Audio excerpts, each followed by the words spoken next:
बिस्मिल्लाहिर्रहमानिर्रहीम। अस्सलाम वालेकुम मेरी यूट्यूब फैमिली। उम्मीद करती हूँ आप सब खैरियत से होंगे। जी हाँ, अल्हम्दुलिल्लाह हम सब भी खैरियत से हैं।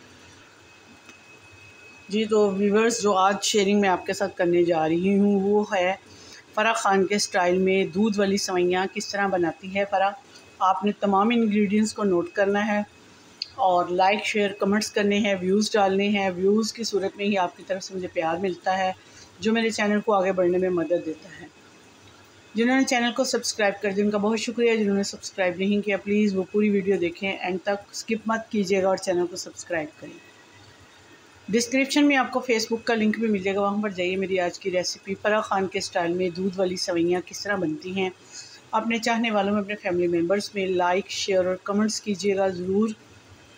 कम से कम 10 बंदों में आपने शेयर करना है। इसके अलावा मेरे पेज को भी ज्वाइन कीजिएगा और बेल के बटन को तो आपने हिट करना ही है ताकि हर आने वाली वीडियो का नोटिफिकेशन सबसे पहले और जल्दी आपको मिल सके।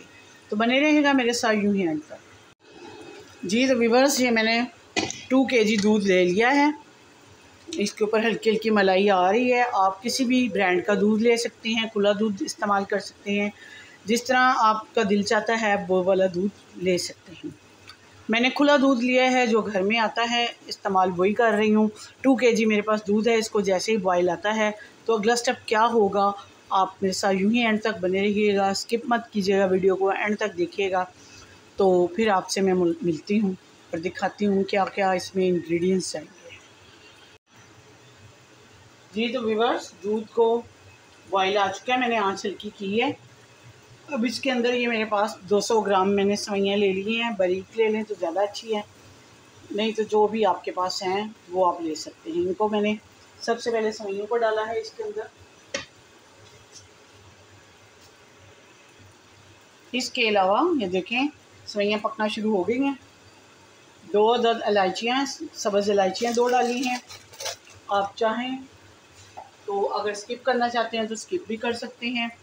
इसको दूध के अंदर पकने देती हूँ। अच्छे तरीके से दूध में मिक्स भी हो जाएंगी और दूध गाढ़ा भी हो जाएगा।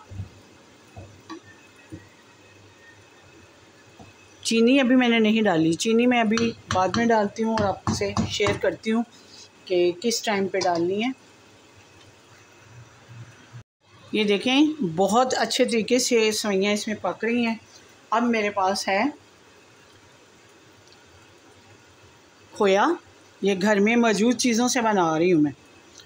इसको भी डाल देती हूँ ताकि अच्छे तरीके से ये इसमें मेल्ट हो जाए। और अब मेरे पास कंडेंस मिल्क है, इसमें मीठा होता है काफ़ी ये, तो इसलिए तकरीबन 1 कप के बराबर इसमें मैंने कंडेंस मिल्क डाला है। अगर ये घर में मौजूद चीज़ों से बना रही हूँ, मैंने बाज़ार से कुछ नहीं अभी मंगवाया। कंडेंस मिल्क में आपको पता है वो मीठा होता है, तो इसलिए चीनी में 1/2 कप डाल रही हूँ। सारा दूध भी मीठा ही होता है। इसके अलावा मेरे पास 3 टेबलस्पून ड्राई मिल्क है। इन सबको डालती हूँ और टेस्ट करूँगी। अगर तो मुझे मीठा इसके अंदर हल्का लगा तो फिर मज़ीद और थोड़ा सा डाल लूँगी, अगर सेट लगा तो फिर नहीं डालूँगी। और इसको गाढ़ा होने देती हूँ। जैसे ये गाढ़ा होता है तो अगला स्टेप क्या होगा आपके साथ शेयर करती हूँ। तो व्यूअर्स, ये देखें, सेवइयों का जो है ना मीठा बिल्कुल सही है जो मैंने डाला है। ये बिल्कुल गाढ़ा हो रहा है। इसकी थिकनेस देख लें, थोड़ी सी और गाढ़ा करती हूँ तो फिर इसको डिश आउट करूँगी। और इसमें अब मज़ीद चीज़ें जो जाएंगी वो है मेरे पास काजू क्रश किए हुए हैं, पिस्ता, बादाम। अगर आप मज़ीद इसमें नट्स डालना चाहते हैं तो डाल सकते हैं। अब ये थोड़ा सा गाढ़ा हो जाए तो फिर डिश आउट करके मिलते हैं। जी तो व्यूअर्स, फ़रा ख़ान के स्टाइल में दूध वाली सेवइयाँ तैयार हो चुकी हैं। यकीनन आज की रेसिपी जो कि झटपट तैयार हुई आपको पसंद आई होगी। अगर पसंद आती है तो लाइक शेयर और कमेंट्स कीजिएगा। मिलती हूँ किसी अच्छी सी रेसिपी के साथ। ज़िंदगी रही तो इंशाअल्लाह फिर मुलाकात होगी। अल्लाह आपका हमें नासिर हो। इजाज़त दीजिए। अल्लाह हाफ़िज़।